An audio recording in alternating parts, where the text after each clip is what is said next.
대통령령 제25조의 60세 이상 고령자 고용지원금이 나오죠.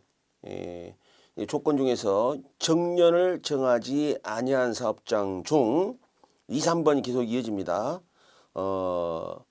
적정 그 장관 고시 비율 이상으로 근로자가 있어야 되고 60 이상 월평균 근로자 수 비율이 높아야 된다는 얘기죠. 근데 고시하는 비율은 우리가 배울 필요는 없고, 다만 과거에 고용촉진 장려금을 1회 이상 지급받은 자, 또 그 지급 한도 기간 내에 있는 자는 사업주한테 지원금을 주지 않겠다는 얘기죠. 그죠? 정년을 정하지 않을 것, 고시하는 비율 이상일 것, 그 다음에 고용촉진 장려금을 과거에 받은 적이 있어요. 1회 이상. 그리고 그 지급 한도 기한 내에 있어요. 있으면 안 된다는 얘기죠. 아니어야 된다. 근데 이제 시험거리는 그 밑에 있죠. 지급 제외사항이 있죠. 지급 제외사항에 보면은 60세 이상 고령자 고용지원금을 지급하지 아니한다고 돼 있죠. 시험거리 쪽으로 가보죠. 지급 제외. 고용지원 지급을 해주는 데는 정년 없는 사업장이어야 된다고 그랬죠. 과거에 그 고용촉진 지급을 받은 적이 없어야 되는 부분도 있고, 지급 제외되는 부분에서 첫 번째 1항 부분에 나온 게 뭐예요? 적어도 이직시킨 경력이 없어야 돼요. 이게 이제 총 9개월인데 이 9개월의 개념이 고용지원금 지원금 신청일 기준, 지원금 신청일 기준 전 3개월, 그 다음에 후 6개월 동안 회사 직원을 자른 적이 없어야 됩니다. 그래서 여기서 나온 거면 자른 적이 없다는 얘기는 55세 이상자예요. 55세 이상 근로자. 이 기간 동안 이직을 시킨 경력이 없어야 됩니다. 이 부분이죠. 이직시킨 경력이 없어야 되는 부분 같죠. 임금체불자는 당연한 거니까 제가 쓰진 않을게요. 써드릴까? 그 다음에 임금체불 경력자, 임금체불 사업자 안 된다. 그래서 얼마를 지원한가 봤더니만은 60세 이상 근로자 수의 고시 비율 초과한 숫자의 금액을 정해주는데, 장관이 고시한 금액에다가 근로자 수 20%까지 20%가 넘으면 안 된다는 얘기죠. 그 해당 사업장 20%가 넘으면 맨 노인들밖에 없다는 얘기인데 그렇진 않겠죠. 그래서 근로자 수에 포함되지 않는 것, 이거는 근로자로 보지 않는 것은 일용 근로자라든가, 그리고 적용 제외에 해당하는 사람들, 공무원들이 있었잖아요. 별정우측 직원 같은 경우. 그 다음에 또 고용유지지원금을 이미 받고 있어요. 여기서 말하는 고령자 고용지원금과 중복되면 안 된다는 얘기죠. 그래서 고용유지지원금을 받고 있는 사람도 안 된다. 그러면 시험 문제거리에서는 일용 근로자하고 10조에 우리가 적용 제외사유 있었죠. 10조 쪽이 상당히 중요해요. 10조 제2호 65세 이후에 고용된 자, 65세 이후에 고용돼서 그래서 보면은 65세 전부터 피보험 자격을 가지고 있던 자는 빼고 65세 이후에 새로 고용된 자예요. 그래서 고령자가 되겠죠. 이 사람들의 경우는 고용유지지원금이 따로 나오니까 거기서는 해당 사항이 없다는 얘기죠. 예.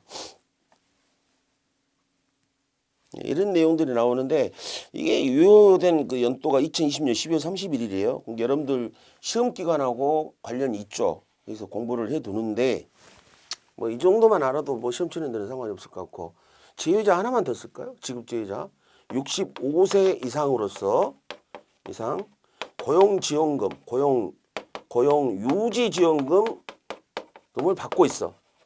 그 상식적으로 보면 이걸 수령하고 있으면은 그러면 여기에 그 고령자 고용지원금도 받고 고용유지지원금도 그럴 수는 없잖아요. 그러니까 제외되는 거죠.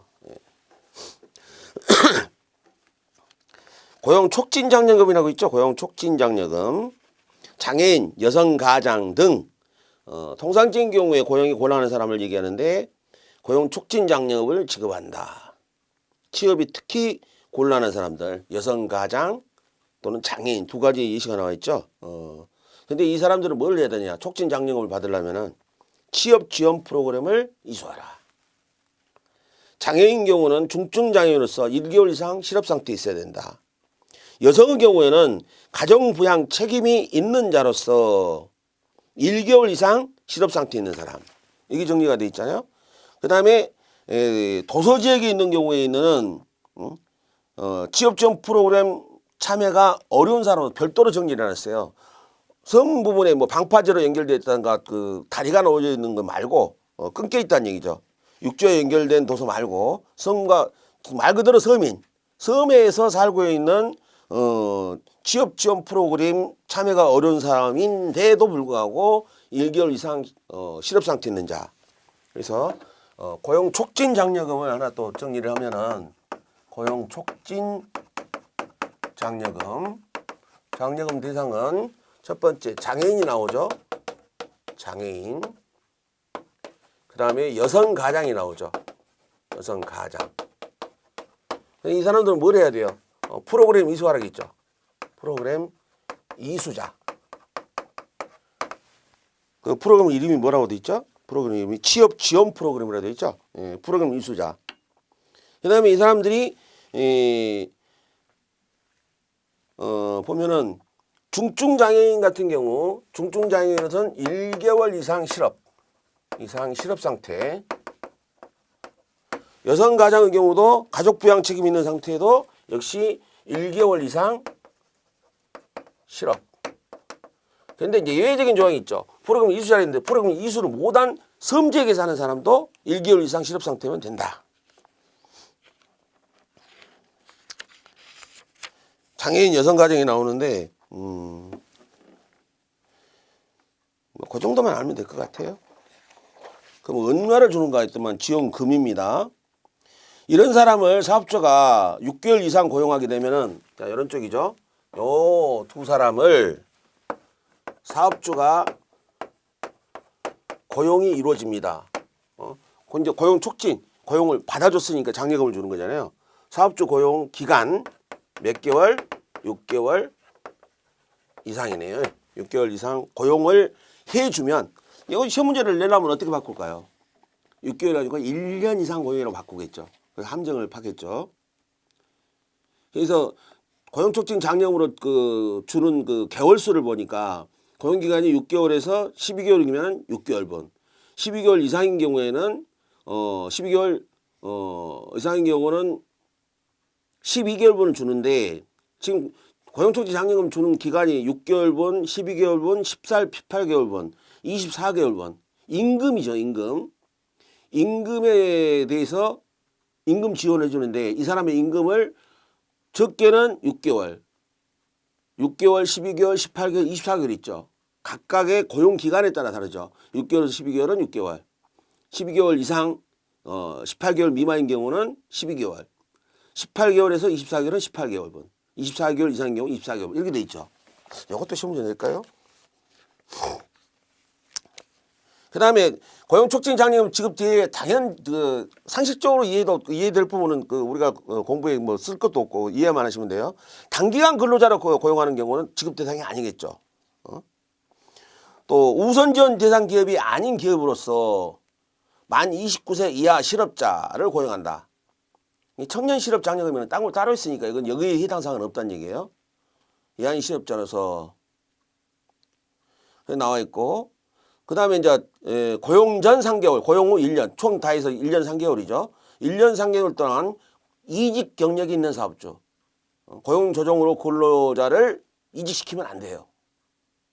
내 사람은 자르지 말고 새로운 사람을 고용한 경우에 지급해 준다는 얘기죠.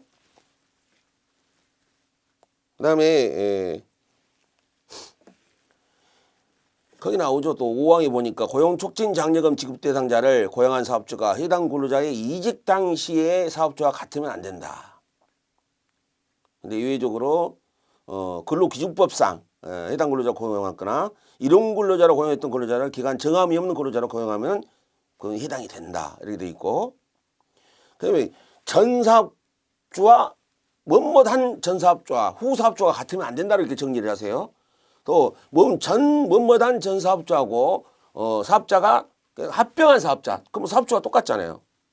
이것도 안 되고, 또 임금 체불한 자 악덕 기업이니까 안 되고,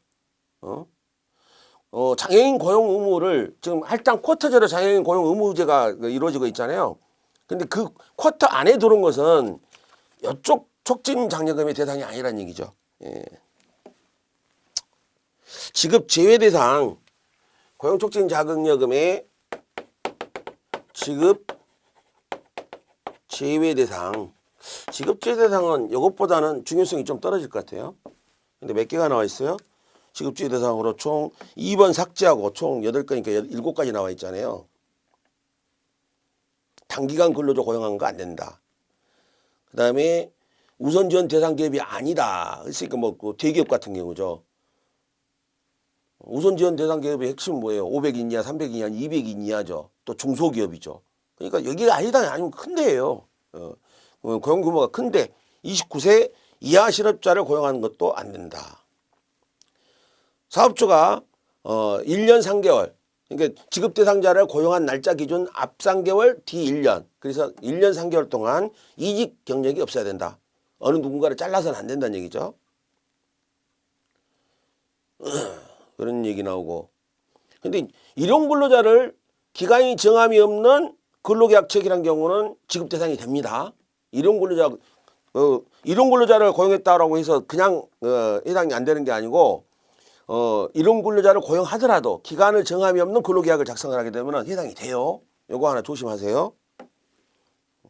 그리고 사업주가 앞에 뭐뭐한 사업주하고 뒤에 뭐뭐한 사업주가 언어 표현상 같다 또는 합병했다 나오면 안 된다고 봐야 돼요. 뭐 임금 체불 당연히 안 되는 거고. 그러면 고용촉진 장려금의 임금 장려금 기준이 임금을 얼마나 주는가 봤더니 장려금 액수는 80%예요. 100분의 80. 임금의 80%를 줍니다. 피보험자 수를 곱해서 주는데 지급 대상 기간 사업주 부담 임금의 80%를 준다. 최대 80%를 초과할 수 없으니까 80%까지 주는 거죠.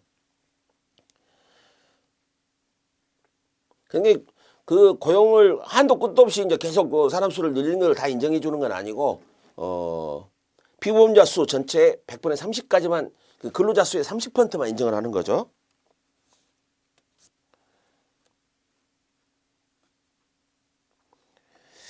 뭐 그런 얘기가 나오고요.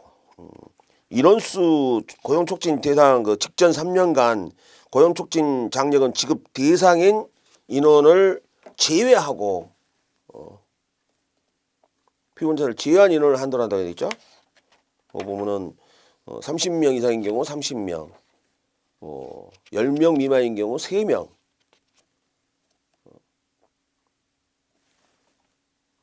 100분의 30 초과하는 경우에 10명 미만인 경우는 3명, 피보험자 수 100분의 30명 초과하는 경우 30명을 한다고 되어 있죠. 그런 숫자들 좀 보시면 되고, 임금 피크제는 여기 보면은 대통령령에 제가 임금 피크제를 넣어놓긴 했는데, 여기 보면은 그 부칙편에 있어요. 2조는 다음 구분에 따라 유효하다 이렇게 있죠. 제1호 및 제2호에 따른 날까지 임금 피크제, 지금 임금 피크제를 사용하는 기업들이 있습니다. 있기는. 근데 이게 이제 우리 고용보험법상 법령을 보니까 이렇게 돼 있어요. 임금 피크제 지원금 지급 요건에 해당 근로자에 대해 지원금 지급에 관한 유효기간이 지나도 개정 규정을 정한다. 유효기간이 옛날에 적용했던 사업장 계속 적용을 해주겠다는 얘기인데, 상시 300명 이상 근로자를 사용하는 사업장, 공공기관, 지방공기업법상 지방공단, 지방공사 여기 같은 경우는 2015년 12월 30일까지 유효기간이, 상시 300명 미만 근로자 사용하는 사업장, 국가지방자치는 2016년 12월 31일까지란 말이죠. 유효기간이. 그 2016년이니까 임금 피크제는 사실상 공부할 필요가 없죠. 법률상 왜 남겨놨느냐. 지금도 적용되는 기업이 있을 수 있다고 그러는데 시간상으로 보면은요, 적용되기가 힘들어요. 이런 혜택을 받는 기업들이 지금 2020년도에는 없다는 얘기예요. 그래서 부칙 조항에 의해서 임금 피크제 지원금은 공부를 할 필요가 없습니다. 임금 피크제 시험 내는 사람이 이상한 놈이에요. 정년을 60세 이상으로 정한 사업 또는 사업장에서 임금 감액했다는 지원금이 있죠. 정년을 60세 이상으로 정한 사업장도 있을 수 있죠. 62세, 63세, 65세까지 요새는 뭐 100세까지 산다는데 그건 못할 일도 없잖아요. 60세 이상까지 정한 사업장 같은 경우는 2018년 12월 31일까지 지원금 지급한다고 돼 있어요. 근데 고용기간이 2018년 12월 31일 전에 종료되는 경우가 있겠죠. 60세 이상 정한 사업장에서 55세 이후부터 임금을 감액하는 제도를 시행, 임금 피크제하고 비슷하죠. 근데 유효기간 날짜 2018년 12월 30일로 돼 있어요.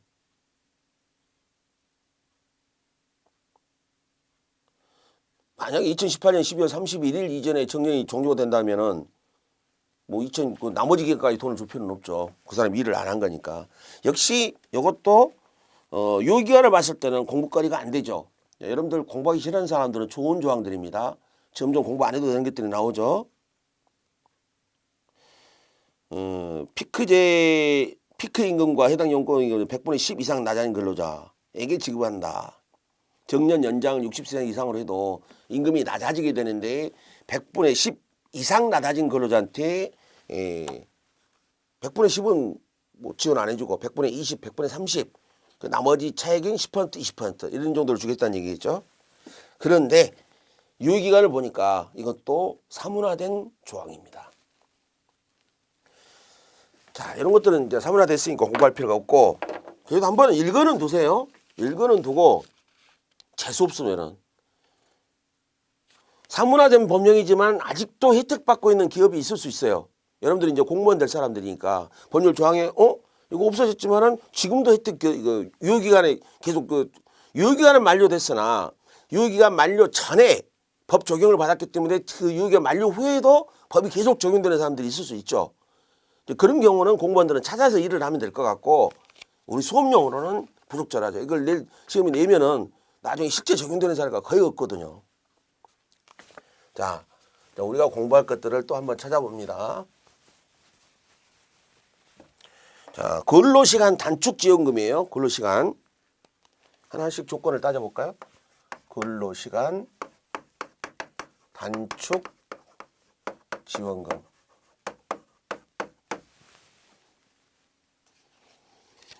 자, 장관은 사업주가 18개월 이상 계속 근무하는 50세 이상의 근로자에 대하여 주당 소정 근로시간을 장관이 고시하는 시간 기준에 따라 단축시켰다. 근로시간을 단축시켜. 해고는 안 시키고 근로시간을 줄여준 거죠. 그래서 근로시간이 단축됐으니까 임금도 단축이 됐겠죠. 임금도 감소됐겠죠. 감액됐다고 나오죠. 임금이 낮아졌으면 근로시간 단축을 함에 따라서 자, 대상자 대상 근로자가 나와 있죠. 단축을 했으니까 근로자한테 일거리를 덜 줬다는 얘기 아니에요. 일하는 시간을 듣게 한 거죠. 대상에 보니까 18개월 이상 계속 근무자죠. 계속 근무를 하고 이 적용을 받기 위해서 18개월 계속 근무를 했는데 근무한 사람의 나이가 50세 이상이야. 이 사람에 대해서 근로시간을 단축을 시켰습니다. 그 단축을 얼마나 시켰느냐. 단축 기준이 있어야 될 거 아니야. 단축 기준이. 그래서 거기 보면은 18개월 이상 계속 근무하는 50세 이상 근로자에 대해 주당 소정 근로시간을 기준으로 단축은 장관이 고시한다겠죠. 장관 고시했으니까 이건 공부 안 해도 되는 부분이죠. 장관 고시 부분은 우리 공부 안 한다겠어요. 시행규칙은 공부 안 한다 했으니까. 그래서 직전 연도하고 임금을 갖다가 비교해 본다겠죠. 직전 연도 근로시간 단축에 의해서 임금이 감액됩니다. 임금 감액. 임금 감액인데 직전 연도하고 당해 연도를 비교한 거죠. 당해 연도를 비교를 한 겁니다. 비교한 거예요.